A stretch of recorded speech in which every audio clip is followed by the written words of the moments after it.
सभी भक्तगणों को मेरा नमस्कार। आज मैं आप लोगों को माघ पूर्णिमा व्रत कथा को सुनाऊंगा। तो इस कथा को पूरे श्रद्धा और विश्वास के साथ सुनिए, क्योंकि विश्वास ही फलीभूत होता है। माघ पूर्णिमा की व्रत कथा हिंदू धर्म में धार्मिक और आध्यात्मिक दृष्टि से विशेष महत्व रखने वाली माघ पूर्णिमा को बहुत ही पुण्य फल देने वाला माना जाता है। इस दिन स्नान दान का जितना महत्व है, उतना ही महत्व विष्णु पूजा करने और कथा सुनने का भी है।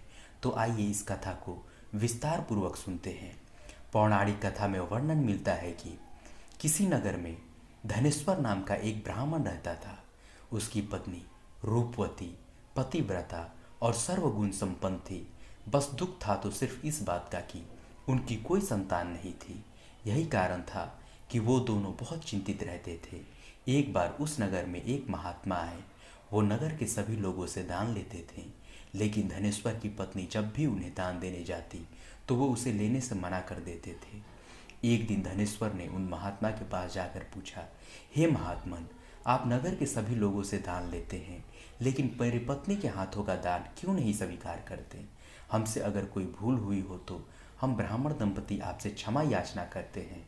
महात्मा बोले, नहीं विप्र, तुम तो बहुत ही विनम्र और हमेशा आदर सत्कार करने वाले ब्राह्मण हो। तुमसे भूल तो कदापि नहीं हो सकती। महात्मा की बात सुनकर धनेश्वर हाथ जोड़कर बोला, हे मुनिवर, फिर आखिर क्या कारण है? कृपया हमें उससे अवगत कराएं।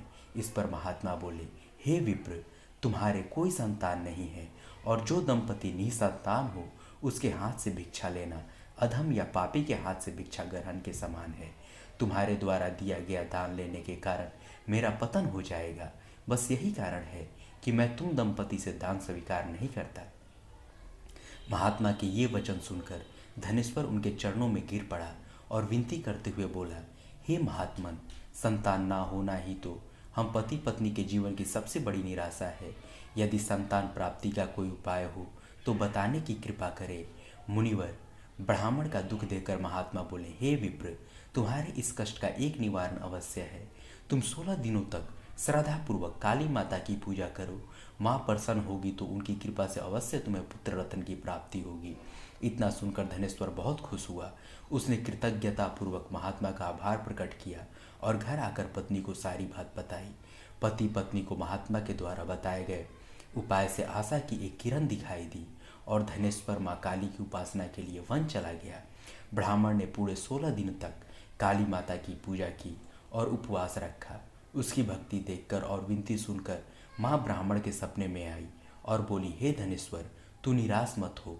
मैं तुझे संतान के रूप में पुत्र रत्न की प्राप्ति का वरदान देती हूँ, लेकिन 16 साल की अल्प आयु में ही तेरे पुत्र की मृत्यु हो जाएगी। काली माता ने कहा, यदि तुम पति पत्नी विधि पूर्वक 32 पूर्णिमासी का व्रत करोगे तो तुम्हारी संतान दीर्घायु हो जाएगी। प्रातःकाल जब तुम उठोगे तो तुम्हें यहाँ आम का एक वृक्ष दिखाई देगा।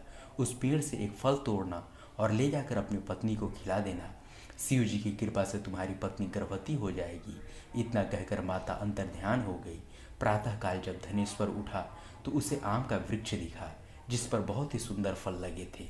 वो काली माँ के कहे अनुसार फल तोड़ने के लिए वृक्ष पर चढ़ने लगा। उसने कई बार प्रयास किया, लेकिन फिर भी फल तोड़ने में असफल रहा। तभी उसने विघ्नहर्ता गणेश भगवान का सुमिरन किया और गणपति की कृपा से इस बार वो वृक्ष पर चढ़कर फल तोड़ लाया। धनेश्वर ने अपने पत्नी को वो फल दिया, जिसे खाकर वो कुछ समय बाद गर्भवती हो गई। दंपति काली माँ के निर्देश के अनुसार हर पूर्णिमा पर दीप जलाते रहे। कुछ दिन बाद भगवान शिव की कृपा हुई और ब्राह्मण की पत्नी ने एक सुंदर बेटे को जन्म दिया, जिसका नाम उन्होंने देवीदास रखा।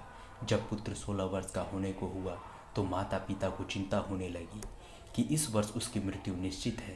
दंपति ने देवीदास के मामा को बुलाया और कहा, तुम देवीदास को विद्या अध्ययन के लिए काशी ले जाओ और 1 वर्ष बाद वापस आना। दंपति पूरी आस्था के साथ पूर्णवासी का व्रत कर पुत्र के दीर्घायु होने की कामना करते रहे। इधर काशी प्रस्थान के बाद मामा भांजे एक गांव से गुजर रहे थे। वहाँ एक कन्या का विवाह हो रहा था, परंतु विवाह होने से पूर्व ही उसका वर अंधा हो गया। तभी वर के पिता ने देवीदास को देखा और मामा से कहा, तुम अपना भांजा कुछ समय के लिए हमें दे दो, विवाह संपन्न हो जाए उसके बाद ले जाना। यह सुनकर मामा ने कहा, यदि मेरा भांजा ये विवाह करेगा तो कन्यादान में मिले धन आदि पर हमारा अधिकार होगा। वर के पिता ने मामा की बात स्वीकार कर ली और देवीदास के साथ कन्या का विवाह संपन्न हो गया। इसके पश्चात देवीदास पत्नी के साथ भोजन करने बैठा, लेकिन उसने उस थाल को हाथ नहीं लगाया। यह देखकर पत्नी बोली, स्वामी आप भोजन क्यों नहीं कर रहे हैं? आपके चेहरे पर ये उदासी कैसी? तब देवीदास ने सारी बात बताई। यह सुनकर कन्या बोली, स्वामी मैंने अग्नि को साक्षी मानकर आपके साथ फेरे लिए हैं। अब मैं आपके अलावा किसी और को अपना पति स्वीकार नहीं करूंगी। पत्नी की बात सुनकर देवीदास ने कहा, ऐसा मत कहो, मैं अल्पायु हूँ, कुछ ही दिनों में 16 वर्ष की आयु होते ही मेरी मृत्यु निश्चित है। लेकिन पत्नी ने कहा, जो भी उसके भाग्य में लिखा होगा वो उसे स्वीकार है। देवीदास के बहुत कहने पर भी जब वो नहीं मानी तो देवीदास ने उसे एक अंगूठी दी और कहा, मैं विद्या अध्ययन के लिए काशी जा रहा हूँ, लेकिन तुम मेरे जीवन मरण के बारे में जानने के लिए एक पुष्प वाटिका तैयार करो। उसमें भांति भांति के पुष्प लगाओ और उन्हें जल से सींचती रहो।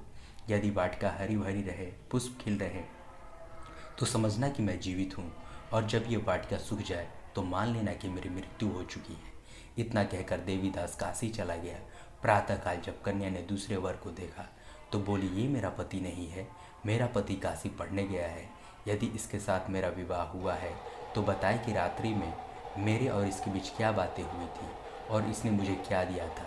यह सुनकर वर बोला, मुझे कुछ नहीं पता, और पिता पुत्र लज्जित होकर चले गए। उधर एक दिन प्रातःकाल एक सर्प देवीदास को डसने के लिए आया, लेकिन उसके माता पिता द्वारा किए जाने वाले पूर्णिमा व्रत के प्रभाव के कारण वह उसे डस नहीं पाया। तत्पश्चात काल स्वयं वहां आए और उसके शरीर से प्राण निकालने लगे। देवीदास मूर्छित होकर गिर पड़ा। तभी वहां माता पार्वती और शिव जी आए। देवीदास को मूर्छित देखकर देवी पार्वती बोली, हे स्वामी, देवीदास की माता ने 32 पूर्णिमा का व्रत रखा था, उसके फलस्वरूप कृपया आप उसे जीवन दान दे दें। माता पार्वती की बात सुनकर भगवान शिव ने देवीदास को पुनः जीवित कर दिया। इधर देवीदास की पत्नी ने देखा कि पुष्प वाटिका में एक भी पुष्प नहीं रहा। वो जान गई कि उसके पति की मृत्यु हो चुकी है और रोने लगी। तभी उसने देखा कि वाटिका पुनः हरी भरी हो गई है। ये देखकर वो बहुत प्रसन्न हुई। उसे पता चल गया कि देवीदास को प्राणदान मिल चुका है। जैसे ही देवीदास 16 वर्ष का हुआ, मामा भांजा काशी से वापस चल पड़े। रास्ते में जब वो कन्या के घर गया तो उसने देवीदास को पहचान लिया और अत्यंत प्रसन्न हुई। धनेश्वर और उसकी पत्नी भी पुत्र को जीवित पाकर हर्ष से भर गए। पौराणिक मान्यता है कि जो स्त्रियां श्रद्धा पूर्वक पूर्णिमा का व्रत रखती हैं और कथा सुनती हैं, उन्हें संतान का सुख मिलता है, संकट से मुक्ति मिलती है और समस्त मनोकामनाएं पूरी होती हैं। धन्यवाद। अगर आपको ये कथा अच्छी लगी हो तो इस